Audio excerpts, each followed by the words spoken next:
پہلے وہ پاکستان میں اب کھنچ گئی ہے. ایک طرف وہ لوگ ہیں جو پاکستان کو ایک مہذب ملک، ایک ڈیموکریٹک اور ایک سوشلی ایکسیپٹیبل ٹو ایوری بڈی، قانونی طور پہ ایک بالادست معاشرہ بنانا چاہتے ہیں، اور دوسری طرف وہ جو جرائم میں ملوث لوگ ہیں. اور جو تیسرا فرق پڑا ہے، سب سے زیادہ فرق پڑا ہے، وہ یہ ہے، آپ دیکھ لیجئے کہ ایک طرف عمران خان تھا جو اپنے گھر میں رہتا تھا، اپنے خرچے پہ رہتا تھا، اپنے اوپر کوئی سرکاری پیسہ استعمال نہیں کرتا تھا. اب انہوں نے آتے ہی اپنے بے شمار گھر بنا لیے ہیں کہ یہ بھی پرائم منسٹر ہاؤس ہے، وہ بھی پرائم منسٹر ہاؤس ہے، یہ بھی کیمپ آفس کے نام کے اوپر پرائم منسٹر ہاؤس ہے اور سی ایم ہاؤس ہے. یہ جو امپورٹنٹ شہباز شریف ہے، اس کا جب یہ وزیر اعلیٰ تھا تو اس کے 8 گھر، پھر کہا گیا نہیں 7 ہیں جی. یہ اسی طرح کی بات ہے بالکل جس طرح سے جو امپورٹڈ سی ایم ہے جس کا الیکشن اسمبلی میں الیکشن نہیں ہوا. یہ بھی ایک تاریخ بن رہی ہے ہمارے ہاں جو نظام عدل ہے اس کے حوالے سے کہ اسمبلی کے اندر الیکشن نہیں ہوا، اور کسی ایسی جگہ جہاں بیٹھ کے کوئی تماشا بین دیکھنے کے لیے آتا ہے یا کوئی وزٹر دیکھنے کے لیے آتا ہے کہ جی کیا ہو رہا ہے اندر، یا کوئی صحافی آتا ہے رپورٹنگ کرنے کے لیے، وہاں کھڑے ہو کسی نے مائک پہ کہا یہ جیت گیا اور اس کو کہا جی واقعی جیت گیا. تو یہ بھی ایک امتحان ہے. کل عمران خان نے بالکل درست طور پہ کہا کہ جو پاکستان کے اندر انصاف اور قانون کا نظام ہے اس کے لیے بہت بڑا یہ امتحان ہے.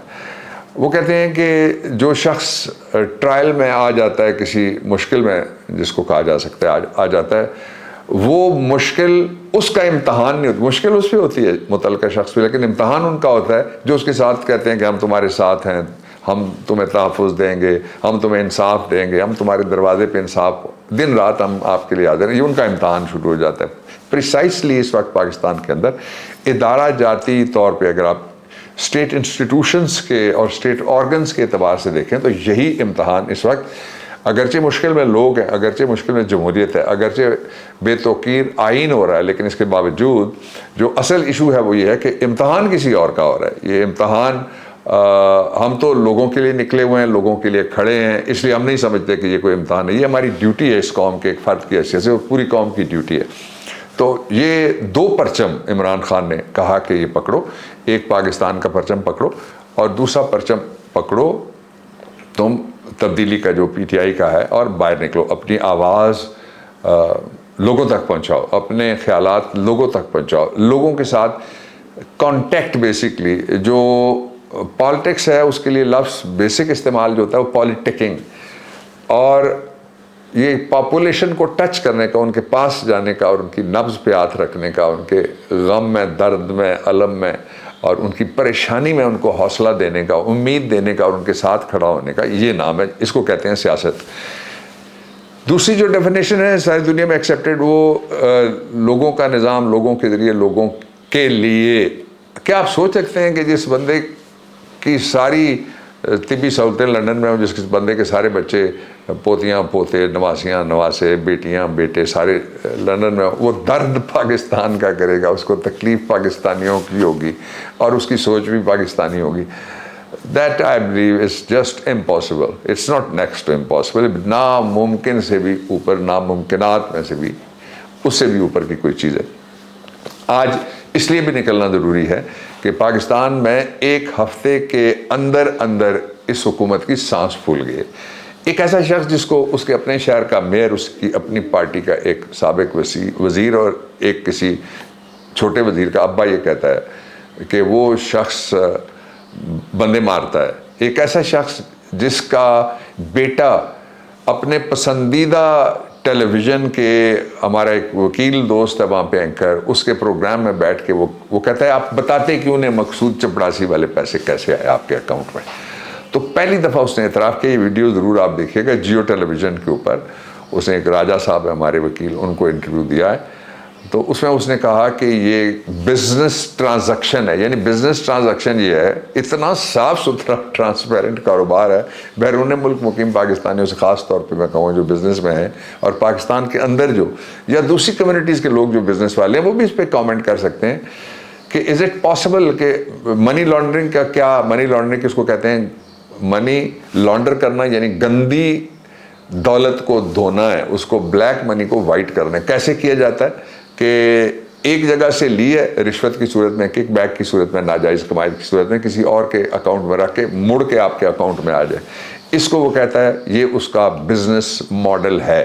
جو جس نے سیکھا ہے، جو جس کی تربیت ہے، اب اس تربیت یافتہ آدمی جس نے کہا کہ بچوں کرپشن ہوتی ہے، یہ ہوتی رہتی ہے اور یہ چلتی رہتی ہے، آئندہ بھی ہوتی رہے گی، اس آدمی کو دیا گیا پاکستان کا جو سب سے بڑا صوبہ ہے، سارے صوبے وفاقی علاقہ سب ملا کے ان کے مقابلے میں صرف صوبہ پنجاب سے جو نیشنل اسمبلی کی سیٹیں ہیں، it is the game by it self, وہ زیادہ ہیں، یہاں سے پرائم منسٹر بنتا ہے، اس صوبے کا کس کو لگایا گیا ہے اور پلانٹ کیا گیا ہے، امپورٹ کیا گیا ہے، وہ یہ شخص ہے۔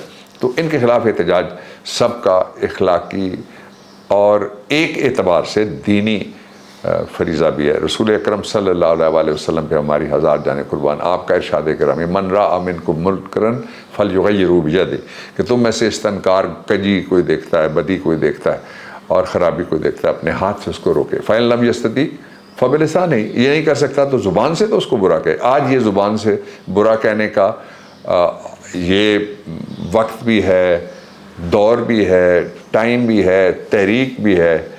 میں نے کچھ دوست میں سپریم کورٹ سے نکل رہا تھا 2-3 دن پہلے، تو وکیل آ گئے، مختلف علاقوں کے تھے، انہوں نے جس طرح آج کل رواج ہے کہ ساتھ پکچر بنانے کے لیے بھی کہا، میں نے کہا ایک بات پہلے سن لیں آپ، کسی نے ایک سوال کیا تھا چھوٹا سا انہیں وکیلوں میں سے، میں نے کہا اس سے بہتر ہے جس طرح ہم سارے دن کا حساب لگاتے ہیں نا جب چارپائی پہ جاتے ہیں، وہ میں نے کیوں کیا، یہ میں نے کیوں نہیں کیا، ایسا نہیں کرنا چاہیے تھا، وہ کہنا چاہیے تھا، یہ نہیں کہنا چاہیے تھا، اسی طرح سے اس پچھتاوے سے یہ بہتر ہے کہ آپ نے کچھ نہیں کیا اس وقت جب وطن کی آپ کو ضرورت تھی کہ آپ کچھ نہ کچھ کریں۔ چاند رات کو باہر نکلنا، میں نے آپ کو آپ کے پرائم منسٹر کا پیغام نہیں دیا، اپنا پیغام نہیں دیا، یہ پاکستان کا پیغام دیا۔ آپ جہاں کہیں بھی ہیں اپنے ارد گرد خوشیاں بانٹیں، خوش رہیں، پاکستان میں خوشیاں لوٹ کے آئیں گی بہت جلد، اور عمران لوٹ کے آئے گا بہت جلد۔ پاکستان پائندہ باد۔